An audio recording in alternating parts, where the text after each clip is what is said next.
Hello, and welcome to the North Coast Journal Preview, where we take a look at the stories being followed in the upcoming edition of the North Coast Journal. I'm your host, Dave Frank, and I'm joined today by North Coast Journal's news editor, Thad Greenson, and contributing writer, Linda Stansberry. Welcome, guys. Hey, Dave. Well, it is a beautiful, I think, sunny day here in Cutton, sunny Cutton. So it's like a big difference from we had recently a little chilly. We had like gale winds. So today feels like true spring. Hopefully you guys are getting a chance to get some fresh air and sunshine out there. It is gorgeous out there. I am stuck in my home office all day looking at the garden that is waiting for me to garden it, but it is still lovely. Right on. Well, hopefully you get out there. Hopefully everybody got a chance to enjoy it or makes time to do so soon. Before we dive into it, Thad, I just want to ask you, I recently saw a press release issued from the North Coast Journal about a change that occurred. Can you tell us a little bit about what went down this week? Yeah, big news at the Journal this morning. The Journal has sold. So longtime owners Carolyn Fernandez and Judy Hodgson, who really built the Journal into what it is today and have owned it for 30 years, sold to our general manager, Melissa Sanderson, who's been with the company since 2014 and is now taking ownership and is the new president and publisher of the Journal. Fantastic. So change is afoot, right? But not that much change because she's been there for a while, right?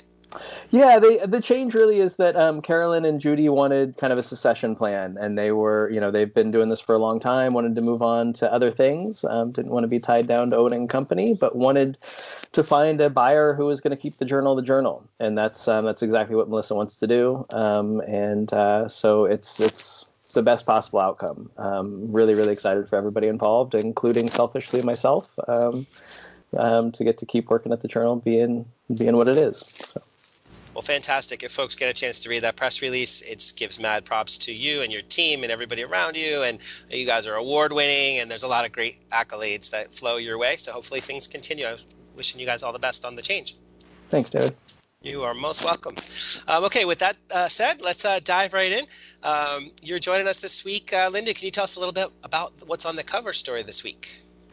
Hi. Yes, I was so honored to be able to cover this vaccine clinic held by Mad River Community Hospital. So they have partnered with Pacific Union School, an elementary school just adjacent to the hospital, to hold mass vaccine clinics every Saturday for the last 10 Saturdays. Wow. Yes, it was great. I got there at around 8:30 in the morning, and the line was already stretched across 2 parking lots. People waiting to get into the gymnasium there. Go Wildcats. And I was there for about 2 hours, followed through the process. So these were folks who fell into the tier as it stood on last Saturday, which was folks 65 and older. Some sectors such as the ag sector, restaurant workers, a couple others that I can't think of off the top of my head. And they vaccinated just under 1,500 people on Saturday. In one day? In one day, yes. It was a big push. Oh, wow. That's actually huge. I'm sure we'll talk to Thad a little bit more about the big picture numbers in a little bit. But can you tell us a little bit more about like what it was like to have that many people, queued up for some a jab of hope? That's the title we missed, that would have been the perfect headline, the jab of hope. We need to talk to Dave next time. Okay, so I have to say I was really surprised, first of all, by how quiet it was when I got there. You would think you have that many people in one place, and this is the first time people are getting out in, maybe a year. This is my first time. One of the first times this year that I saw that many people in one place, and you don't realize how kind of emotionally resonant that is until you get to, experience it again. And there was just this atmosphere of people just being a little bit nervous, a little bit hopeful, this kind of, I can't believe this is really happening, all of which I am familiar with personally because I went and got a shot myself last week at the CR clinic. And yeah, the whole event seemed to be going very smoothly. They had, I think, 45 staff members from Mad River Hospital there. Many of which the upper level staff have been volunteering their Saturdays to keep things rolling. They've been working 6-hour work weeks. They had folks running back and forth to get IDs copied and get insurance information to the computer. So from what I understand, the only hiccup that's happened in the last month or so since they began giving these mass vaccination clinics in January is just figuring out the reimbursement model. So the vaccines, Pfizer and Moderna, are being paid for by the federal government, but of course the hospital needs to reimburse their nursing staff and other folks who are there for actually administering the vaccines, which is charged to the insurance. So that's been kind of, that was the only bug in the system I understand they had to work out. And then there's some concern on the ground for what's going to happen as of April 1st, when Blue Shield takes over the process. So what I understood from folks working at Mad River is once that happens, patient information is going to have to go into the CARE, the immunization record system, in real time, which means that it's going to have to be entered on site when the patient gets the jab. And so there is some concern that's going to slow up the rate of vaccination. I think I recall seeing in there that they anticipate like a significant reduction in the amount of capacity based on like every administration point is going to need like computers and Wi-Fi access, and so we anticipate that there still will be some growing pains, I guess, with ramping up capacity. Do you have any other feedback on that observation at all about what they're looking to do or what their expectation is? I think a lot of people are unsure exactly what's going to happen when Blue Shield takes over. You know, it's an incredibly huge contract. I think it's a $15 million contract that Blue Shield's been given by the state to make this change. And it may be a case of many things that happen in rural California where it's kind of a one-size-fits-all solution, and they may not be taking into consideration what, for example, our technology gap is in these more rural areas, what our Wi-Fi gap is. I will be really curious to see what happens in more rural areas. Well, and I think that still really remains unknown because the way that this change has been implemented in waves, this third wave that's coming on April 1st really includes rural California. The other areas include some of the Central Valley and stuff, but those areas are much better connected than we are on the North Coast. So I think we are the trial balloon on that. Gotcha. Right. Well, it turns out that I guess maybe Thad, you'll cover this, but approximately 50,000 doses have already been administered, and this Mad River Hospital has given out looks like about a quarter. So they really are. This Saturday session they've been doing really does represent a significant portion of all of our success so far. Do you want to tell us a little bit more about how you see the big picture of our vaccination efforts so far? Sure. Yeah, I think that. I think in some ways that the Mad River clinics are really indicative of both of kind of why it's been such a heavy lift to get so many people vaccinated so quickly here, and then also what lies ahead once starting on April 1st, everybody 50 and up becomes eligible in California, as well as everybody with pre-existing conditions. And then on the 15th of April, everybody age 16 and up will become eligible in California. So in Humboldt County, that's tens and tens of thousands of people kind of instantly eligible and waiting in line for shots. And, the Mad River Clinic, I think, I went and saw it a couple weeks before Linda just to stop by and out of curiosity to kind of see what it looked like. I think it's really, really well run, and it is kind of the perfect storm of factors in that you have a hospital directly next door to an elementary school with a big gymnasium that allows lots of people to be inside, distanced safely and stuff like that.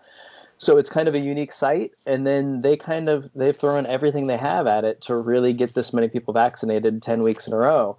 But there's also challenges. They can't really scale that out to doing it 6 days a week because there's a grade school that's in session there 5 days a week. They don't have the staff to divert 6 days a week to doing it. And so once all these people become eligible in Humboldt, there's going to be this really heavy lift of how do we get multiple mass vaccination clinics going kind of on a daily basis. And I think the county just put out a call for additional volunteers this week, looking for people both to volunteer who have a medical background and can give shots, but then also people to do the clerical stuff, the data input stuff that Linda was saying was so prevalent at the Mad River clinic. And so I think the county is working on maybe holding events like this at Redwood Acres on a more regular basis, but it will probably be a ramp up to get to that point, even once the doses of vaccine become available and get to Humboldt County. Gotcha. So Linda, anything else you want to add about your experience? I know that Thad just referenced that Mad River threw a lot of resources at it, and there's I'm not sure if it's volunteer effort or if the hospital is actually paying folks. Can you tell us a little bit about how Mad River staff has participated at multiple levels on these Saturday events? Sure. So my understanding is that they are paying their nursing staff and that there are several administrative high-level staff members who are, what's the term, exempt or non-exempt when you're paid? Exempt. Exempt, thanks. I always forget that distinction. So, for example, the hospital's CEO, Doug Shaw, was there welcoming people in and disinfecting clipboards, and their CNO was there kind of orchestrating people into the event. And so that's my understanding, is that a lot of folks, upper members of staff, have been kind of volunteering their time as exempt staff members. And then, as I said, the nursing staff are being reimbursed through insurance payments. I wanted to add on to what Thad was saying, that, even as we ramp up, we are going to hit a wall, I think, at one point with vaccine hesitancy. At some point, we're going to have hopefully we'll have all of the resources, all the vaccines we need. And at that point, the push is going to be overcoming resistance to getting vaccinated from folks who don't or can't, I suppose. And just to complete that thought, or I don't know if Thad, you want to pick up on it, or if Linda, you do, but we're talking about an information campaign, or we're talking about efforts for people. So what is the what are the prospects for us being able to meet that resistance with facts, information, and persuasion? Well, that is always the trick with vaccine efforts, right? I guess I've been pleased to hear to date that this really hasn't been an issue from the county's perspective. Their big issue has been getting the supply in place to meet demand, but it's certainly at some point it will be. There's pockets of Humboldt County that have traditionally been anti-vax or vax hesitant, and it only stands to reason that will extend to the COVID vaccine too. And I think the county has already started gearing up kind of a educational campaign around the safety and efficacy of the vaccines, and I think that's going to continue and probably become much more prominent in the county's messaging as they get to a place where, as Linda was saying, there's vaccine doses available, there's appointments available, and they just really need everybody in there to fill them. The one thing I would add to that is I think that there's plenty of stuff out there showing that the vaccines are both very, very effective in preventing not just infection, but especially critical illness and death and hospitalizations, but then also that they're really safe, that they're just, we've seen lots and lots of them administered at this point, almost 50,000, as you said, in Humboldt County, and then certainly nationwide. And we're just not seeing high rates of adverse reactions or complications or anything like that. So I think they are safe. And the last thing I would say is even, I think there's some people who feel like they are at minimal risk of severe illness from the disease or from the virus. And that's great. I'm glad people feel confident on that front. But, to really reach a herd level of immunity that puts COVID behind us and allows us to resume kind of some of the daily functions of life that we so miss, experts say we really need upwards of 85% vaccination rate. And especially when you consider that kids up to age 16 are not eligible to receive the vaccine at this point. It hasn't been approved for emergency use for them. That really means that most of us who are of age and don't have a history of severe adverse reactions to vaccines really need to get the shot in order to get the community where it needs to be to start really opening up to having larger in-person events and things like that we all miss. So I'd urge folks to get the shot. So sorry, go ahead, Linda, if there's something you want to add. Oh, I just wanted to say same. Ditto. Right on. So I not to belabor this, there's tons of really interesting stuff in the article, information, and you guys cover this on a regular basis. But for folks who are like, okay, well, now I'm seeing lots of vaccines coming to our state, our neighborhood, lots of opportunities to get the vaccine. What's the access point? What's the preferred access point as we transition to this care system? Are people supposed to call the public health office? Is that the recommended step for people that are interested in finding out more and getting in queue here? Well, so we're in a point of transition. The point of access is going to be the My Turn website that the state of California has set up. So everybody should go on there and register. Everybody who hasn't gotten a shot yet. The rub is that the county isn't using that yet. And doesn't have a plan for when it's going to switch over because I think there's been some lag with Blue Shield and stuff. So it doesn't sound like it's going to switch over April 1st. So what the county is recommending right now is that everybody register with the state site, the My Turn site, and then also with the county's website or by calling the Joint Information Center at 441-5000. But then they're also really urging people who have primary care providers to contact their primary care providers and let it be known that they want a vaccine and get on their those lists. And then for folks who are eligible but may not have a primary care provider, they can contact the county, but they can also contact one of the local pharmacies, CVS, Walgreens, some Safeway stores all have COVID vaccines, all have online registries that kind of suss out eligibility and stuff like that. So folks should follow those channels. And the last thing, I guess two last things I would plug is, one is even if you're not eligible, but you're really chomping at the bit to get a vaccine, and you do have a primary care provider, a lot of those organizations have kind of standby lists. So that if they have no shows at their vaccine clinics, they have a list of people ready to kind of come at a moment's notice to get a shot to make sure that no doses go to waste. So you can always call your primary care provider and ask to be put on that list. And then the other thing, I think that for folks who are really eager to get this vaccine, what we've heard anecdotally from lots and lots of people is just that persistence has paid off. Yeah. And so, we've heard stories of people who may have gone to a pharmacy and inquired about kind of this on-call list and been told, no, we don't do that, only to go back the next day and ask somebody else and be told, sure, let me take down your name and number and we'll call you if there's doses available at the end of the day, and then they get that call. So doesn't hurt to put out a bunch of feelers.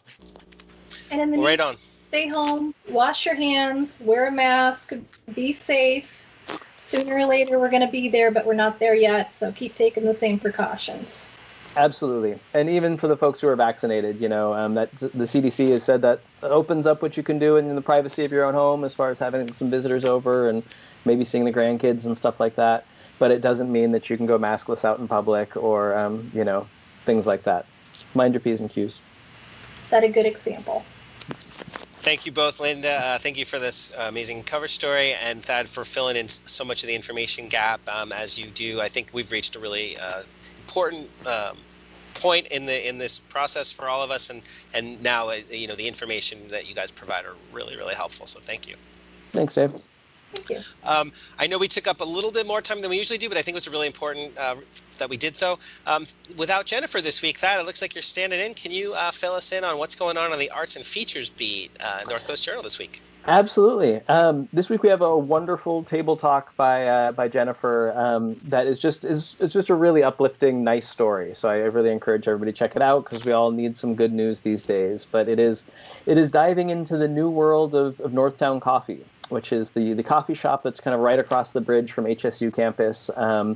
and I think has gone through a number of iterations over the last handful of years, but been Northtown Coffee for a bit. And the story is really looking at how kind of COVID and this this shelter-in-place world that we have lived in for a year now has opened up these new opportunities for people. And so what Northtown has done is it decided that it couldn't really feasibly operate the way it used to, and so it kind of scaled back its operations to just being a coffee shop. But then it entered into kind of a profit-sharing joint space agreement with these two other businesses, small businesses that were looking to start up. And so one of them is Egghead, which is an egg sandwich shop that has kind of taken over most operations of the kitchen at Northtown.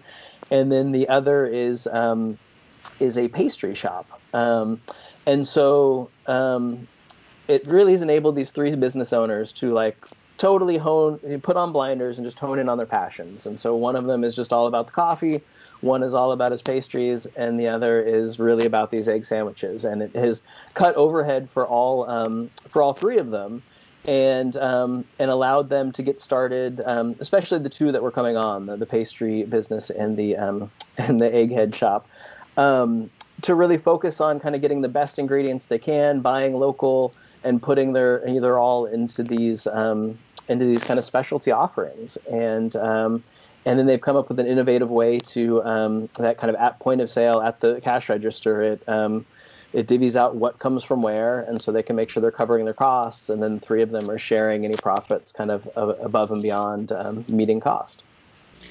So that business model sounds great. Like you said, it allows the existing coffee shop to provide higher quality products with passionate, purveyors. And then, like you said, the point of sale system acts as the way that they can do this profit sharing. And I guess they do that also with artists on the wall too. So they've expanded it out to be a really great business model. Just out of curiosity, you said a pastry service, pastry chef, I guess, and also eggs. Can you tell us a little bit more about the egg sandwiches? Because I know Jennifer would make us all really hungry if she described them. Can you tell us a little bit about what that is? She absolutely would, and I would say proofreading this thing last night left me in desperate need of an egg sandwich. So I'm going to try to get there and get one of these sometime soon. But they are biscuit egg sandwiches. And I was a little bit leery because biscuit sandwiches can be really crumbly, but Jen assured me that they are, it's kind of a bready biscuit, and so it holds up well. But then it's a biscuit with pork belly, and I guess the cook has a whole 3-day process with the pork belly where it is brined and then seasoned and then slow cooked. Before it lands on this biscuit sandwich. And then there is I believe like an over easy egg with a runny yolk. And it sounds like absolute heaven. Mm-hmm. Local eggs too. Local eggs, yes. Yeah. So it sounds really incredible. And one of the things that I remember seeing in there was that I think pastry chef named Patch put in a pitch just to support LGBTQ community, which I thought was really great. Absolutely.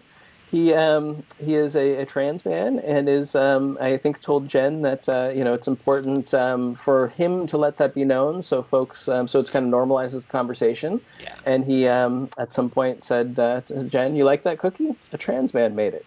Yeah. So he is, which I think is wonderful. And I think it's wonderful to get that out there and be kind of out front and lead the conversation on that. And I would also say that Patch's Pastry is delving into some Filipino baking, and there are some wonderful sounding offerings, including a rice pudding that Jen just raved about and said reminds you that milk is a flavor. Nice. That was good. Yeah. So if you're one of those people like me that is kind of raised on rice pudding as a treat, you already want to go there you're looking at your watch and stuff like, do I have an excuse to get over there? Because I definitely want to. And this is great. Just big picture, COVID's really hit the restaurant industry in our community very hard. And I think it's great to see the resilience and creativity to try to, bond together and make it work. Because kitchen, like Jen said last week, I think kitchen space is hard to come by. If you've got a place that's got one available, then this is really, it's an amazing, creative solution. Yeah, and since Jen isn't here, I'll say some nice things about her. I think that's one thing that I've just really loved about her reporting on the food industry specifically over the last year is, I mean, there's been so much bad news. It's just been this torrent of restaurant closures and hardships of restaurant owners and employees, and she has certainly reported on that, and I think shown a light on that where it needs to be shown, but she's also really made an effort, I think, to focus on good news stories of people who have found kind of unique ways to make it work, business models that have stood up to these kind of unprecedented challenges that we're facing, and really kind of I think put a spotlight on the people behind those ideas and the resiliency that they're showing and the passion for what they're doing, and that's what's really brought them through. Yeah, I do think we need to support Kevin, Patch, and Serge if we can, and other restaurants and businesses, purveyors in our community. Thank you guys, both Linda and Thad, for sharing these great, informative stories with us this week. We really appreciate you guys. Thanks, you. David. That's just about going to do it for us. North Coast Journal is available on newsstands now and available online all the time. Pick one up, stay informed, stay entertained, stay safe. Linda, Thad, thank you so much, and we'll see you guys again soon. Thanks, David.